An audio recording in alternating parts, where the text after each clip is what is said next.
मित्रों नमस्कार। आप सभी का स्वागत है हमारे चैनल योग और अध्यात्म पर। मित्रों, आज का हमने विषय लिया है प्रार्थना। मित्रों, बचपन में आप जब स्कूल में जाते होंगे, पढ़ाई करते होंगे, तो सबसे पहले जब स्कूल में जाते थे तो सबसे पहले प्रार्थना अवश्य की होगी आप लोगों ने। उसके बाद ही पढ़ाई शुरू होती थी। मौसम कैसा भी रहे पर प्रार्थना अवश्य होती थी। प्रार्थनाओं में हमें ये सिखाया जाता था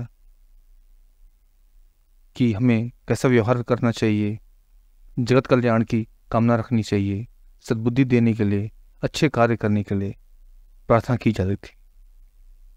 समय के साथ साथ प्रार्थनाओं में हमारा विश्वास दृढ़ होता जाता है। पर प्रार्थना होती क्या है, या क्यों करनी चाहिए, कैसे करनी चाहिए, इसके लाभ क्या है, इसका हमारे जीवन पर क्या प्रभाव पड़ता है, आइए इसके बारे में विस्तार से जानते हैं।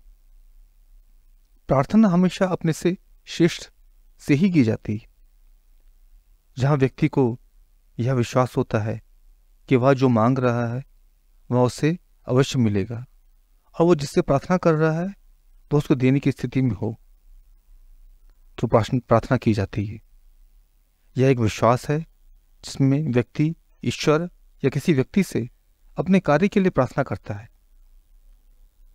पर यहां पर प्रार्थना का अर्थ मूलतः हम अपने और ईश्वर के बीच की क्रिया को कह सकते हैं। इसमें दो पक्ष होते हैं, जिसमें पहला प्रार्थना करने वाला, दूसरा जिससे प्रार्थना की जा रही है। प्रार्थना करने वाले व्यक्ति में याचक का भाव अवश्य होना चाहिए। इस क्रिया में समर्पण, श्रद्धा, विश्वास जैसे गुणों का होना आवश्यक है। प्रार्थना करते समय प्रार्थना करने वाले का अस्तित्व ही ना रहे, ऐसा भाव हो, और जिससे प्रार्थना की जा रही है सिर्फ वही दृश्यमान हो, तो ऐसी स्थिति में प्रार्थना में सफलता मिलती है, वह प्रार्थना सार्थक मानी जाती है। जैसे एक चुंबक जो गंदगी में लिपटा हुआ है लोहे को आकर्षित नहीं कर सकता, उसी प्रकार मैले मन से की भी प्रार्थना कभी भी स्वीकृत नहीं होती। प्रार्थना व्यक्तिगत और सामूहिक दोनों ही तरीके से हो सकती है। अब प्रार्थना की क्यों जाती है मित्रों? प्रार्थना करने का उद्देश्य हमेशा ही श्रेष्ठ पाने की भावना रही है, चाहे वह शारीरिक स्तर पर हो या मानसिक स्तर पर। अगर सामान्य मनुष्य है तो वह हमेशा सुख, समृद्धि, वैभव, पैसे की ही कामना करता है। पर यदि वह साधक है तो वह हमेशा आध्यात्मिक, मानसिक उन्नति की ही कामना करता है, प्रभु दर्शन की ही हमेशा प्रार्थना करता है। अब प्रार्थना का महत्व क्या है?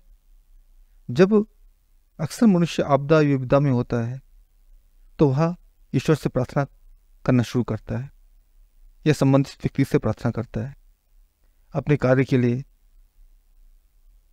उनको मनाता है, उससे बाबर प्रार्थना करता है। प्रार्थना व्यक्ति को हौसला देती है, आशा का संचार करती है। जब उसके लिए सारे दरवाजे बंद हो जाते हैं तो वो एक हौसला देती है कि मेरी जो प्रार्थना है ईश्वर से करने पर ईश्वर से अवश्य स्वीकार करेंगे, उसे अवश्य देंगे। एक तरफ से उसे गलत कार्यों से भी बचाती है। निराशा में एक आशा की उम्मीद होती है प्रार्थना। जीवन में आगे बढ़ना सिखाती है प्रार्थना। प्रार्थना अगर सामूहिक रूप से हो तो उसके परिणाम जल्दी ही आरंभ हो जाते हैं। प्रार्थना यदि दूसरों के लिए हो, दूसरों के अच्छा कल्याण के लिए हो, तो उसका प्रभाव जल्दी मिलना आरंभ हो जाता है। मित्रों, अक्सर लोगों को शिकायत होती है कि हमारी प्रार्थना पूरी नहीं होती। तो प्रार्थना पूरी क्यों नहीं होती है? लोग अक्सर शिकायत करते रहते हैं कि ईश्वर हमारी सुनता ही नहीं, हम तो खूब पूजा पाठ, व्रत, स्नान, ध्यान करते हैं। अगर प्रार्थना सरल है, हृदय से याचक के भाव से की जाए, शांत मन से की जाए, मन मस्तिष्क एकाग्र हो, ध्यान प्रभु पर ही हो। ऐसा ना हो कि आप पूजा करते समय या प्रार्थना करते समय अन्य विषयों पर ध्यान रहे। बाहर क्या हो रहा है, किचन में कुछ पक रहा है, अरे कहीं जल ना जाए, दूध चढ़ा है कहीं गिर ना जाए, बच्चे पता नहीं क्या कर रहे, आदि आदि विभिन्न विचार चलते रहते, तो प्रार्थना पे तो ध्यान है ही नहीं। भले ही हम पूजा में बैठे हों पर मन कहीं और ही होता है। यदि हम बेईमानी, धोखाधड़ी, क्रोध, अपने अभिभावकों का अपमान करते हैं तो हमारी प्रार्थनाएं कभी स्वीकृत नहीं होती। दूसरों की हानि की भावना को लेकर की गई प्रार्थनाएं कभी स्वीकृत नहीं होती। यदि प्रार्थना करते समय सौदेबाजी, व्यवसाय की भावना हो, यदि हमको शर्त रखें कि मेरी अगर प्रार्थना स्वीकार हो गई तो मैं ऐसा करूंगा वैसा करूंगा, तो मित्रों ऐसी प्रार्थनाएं अक्सर स्वीकार नहीं होती।